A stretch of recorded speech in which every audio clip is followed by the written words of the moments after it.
Israel और Iran के बीच में जंग जो है वो लगातार बढ़ती जा रही है, लेकिन एक सवाल जो है सबके मन में कि इजराइल और अमेरिका चाहकर भी ईरान को क्यों नहीं हरा पाएंगे। ईरान के पास ऐसी कौन सी ताकत है जिसके बलबूते ईरान इस जंग में लंबे वक्त तक लड़ता रहेगा और हो सकता है कि जंग का नतीजा कुछ और ही हो। बातचीत करने के लिए मेरे साथ तनवीर राजन सर हैं, न्यूज़ 24 के चीफ कंटेंट ऑफिसर। सर बहुत बहुत स्वागत है आपका।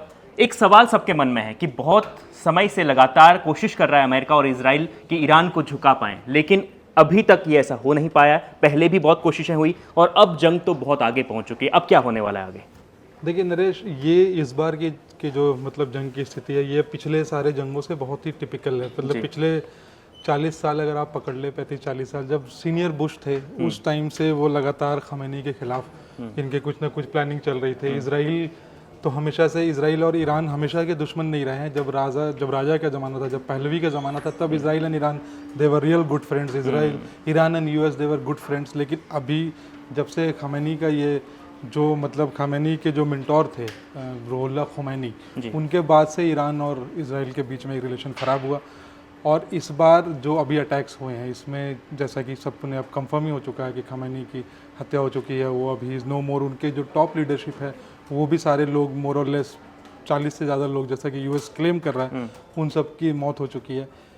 इतना के बावजूद भी ईरान को हराना आसान क्यों नहीं है, इसके कुछ पॉइंट्स हैं। ईरान कोई इराक नहीं है या ईरान कोई हमास नहीं है। Iran is a proper country और ईरान एक बहुत मजबूत मिडिल ईस्ट की कंट्री है और पिछले तकरीबन 50 सालों से वो जंग की ही स्थिति में है। उनके पास टेक्निक है, उनके पास मॉडर्न वेपन्स हैं, उनके पास फाइटर जेट्स हैं, उनके पास ड्रोन्स हैं, उनके पास हर तरह के मिसाइल्स हैं जो कि काफ़ी पावरफुल मिसाइल्स हैं। दूसरी तरफ ईरान के पास एक जो बहुत स्ट्रॉन्ग बात है वो ये है कि उनका जो 3-4 दिनों से जो हम लोग भी देख रहे हैं कि लगातार बेंजामिन नेतन्याहू कह रहे हैं अपने वहाँ के लोगों को कि आप रजीम के खिलाफ सड़क पे आ जाइए। ट्रम्प कह रहे हैं कि आप रजीम के खिलाफ सड़क पे आ जाइए। तो कहीं ना कहीं ऐसा लगता है कि वहाँ की जो रजीम थी, जो खमैनी थे, उससे आम जनता को उतना प्रॉब्लम नहीं था जितना कि वेस्टर्न प्रोपेगेंडा जो एक होता है उसमें है। अदरवाइज़ इससे अच्छा मौका नहीं था लोगों के पास, वो अब तक सड़क पे आ गए होते। लेकिन उसके इतर जो तस्वीर देखने को मिल रही है कि लोग समर्थन में आ रहे हैं, लोग लगातार सड़कों पे आ रहे हैं और खमैनी के लिए आंसू बहा रहे हैं। तो ईरान में स्थिति ये है कि वो एक काफ़ी मजबूत क्लोज निट एक कंट्री है। जैसा मैंने कहा कि तकरीबन 1980 से वो लगातार रिवोल्यूशनरी ही मोड में जी रही है। और एक बात जो मतलब दर्शकों को भी बता दूं कि ईरान के अंदर उनका एक बहुत बढ़िया सिस्टम उन्होंने बना के रखा है। क्योंकि जो ऐसी कंट्रीज़ होती हैं जो लगातार एट वॉर होती हैं, जिनको होता है कि हमारा किसी मजबूत कंट्री से, for example in this case US, उनसे लगातार अगर वॉर की स्थिति बनी है तो वो लोग ये एक पूरा एक अपना हायरार्की बना के रखते हैं। तो ऐसा नहीं कि खमैनी के मौत से ईरान ख़त्म हो जाएगा। हाँ, धक्का ज़रूर है क्योंकि वो एक सुप्रीम लीडर थे, वो कई सालों से वहाँ पे सबसे ऊपर थे। लेकिन ये जंग, मुझे नहीं लगता है कि जो रिजीम चेंज जो यूएस चाहता है या जो इजराइल चाहता है कि रिजीम चेंज हो जाए और उनका कोई बंदा वहाँ बैठ जाए, वो मुझे नहीं लगता कि पॉसिबल है। क्योंकि उनके ऑलरेडी इनके काफ़ी स्ट्रॉन्ग जो बाकी जो second line, third line, fourth line of command है वो काफ़ी स्ट्रॉन्ग है। और 2-4 दिन, 5 दिन अभी और लगेंगे मुझे लगता है, फिर आप देखेंगे कि वो किसी नए सुप्रीम लीडर का नाम अनाउंस कर देंगे। खमैनी खुद 86 साल के थे, तो उन्होंने कहीं ना कहीं, अगर वो अननेचुरल इस तरीके की डेथ नहीं होती तो नेचुरल डेथ भी हो जाती। तो ऐसे लोग अपने पूरे सिस्टम को बना के जाते हैं और वो सिस्टम ईरान का फिर से निकल के आएगा। जो जंग जिस तरीके से आगे बढ़ रही है और जिस तरीके से ईरान ने फाइट बैक बोलिए या जो भी आप बोल सकते हैं किया है, जो यूएस के बेसेस हैं, आज भी हम लोग देख रहे हैं कि बहरीन पे, कुवैत में, कतर में, हर जगहों पे वो लगातार वो लॉन्च कर रहे हैं और काफ़ी मतलब मोर और लेस कहीं ना कहीं वो सक्सेसफुल भी होते दिख रहे हैं। कुवैत के अंदर 2-3 फाइटर जेट्स के गिरने की खबर है हमारे पास, जो हमारे अपने रिपोर्टर्स के जो वीडियो। लेकिन अब खबर ये आ रही कि ईरान के न्यूक्लियर साइट्स पर भी अटैक की खबरें आ रही हैं। अगर ये सब कुछ होता है तो अगर ईरान की जो ताकत है, असली ताकत, अगर वो खत्म हो जाती तो जंग में कैसे लंबे वक्त तक ईरान टिक पाएगा? देखिए, वो सारी लड़ाई ही इसी बात पे है कि ईरान को उनका न्यूक्लियर वेपन नहीं डेवलप करने देना है। उनका ये जो इस लड़ाई के पहले से टॉक्स चल रहे थे, कई दिनों से माहौल काफ़ी टेंस था, हम लोग भी उसको कवर कर रहे थे, हम लोग भी देख रहे थे, काफ़ी टेंस है। बात के बीच में इस तरीके से अटैक होना, ये मतलब इतिहास में पहली बार ऐसा देखा गया है कि 2 मुल्क या 2 साइड आपस में बात कर रहे हैं और बात चल ही रही है और उसके बीच में अटैक हो जाना। और जो अभी खबर है कि भाई उन्होंने कंफर्म किया है कि हमारे न्यूक्लियर साइट्स जो थे उन पे अटैक हुआ है।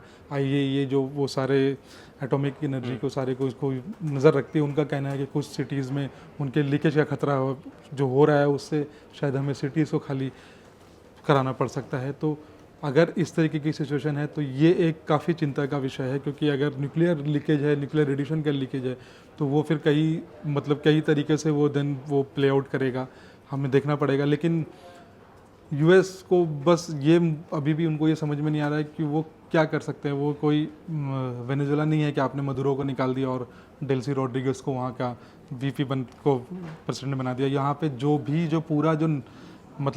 पूरा एडमिनिस्ट्रेटिव वो हायरकी है, वो सारे वो लोग हैं जो काफ़ी रिवोल्यूशनरी माइंडसेट के हैं। यूएस का तो हिस्ट्री रहा है सर कि कभी यूएस जंग तो शुरू करता है लेकिन खत्म नहीं कर पाता है, तो ऐसे में यूएस कैसे अब आगे बढ़ पाएगा? मेरी आज सुबह अपने न्यूज़ रूम में किसी से बात हो रही थी, उन्होंने कहा कहीं ऐसा तो नहीं है कि यूएस इस जंग में घुस के फिर से फंस गया है, जैसे पिछले बार जब इसराइल और ईरान की जंग जो पिछले साल हुई थी, 8 दिनों तक चली थी।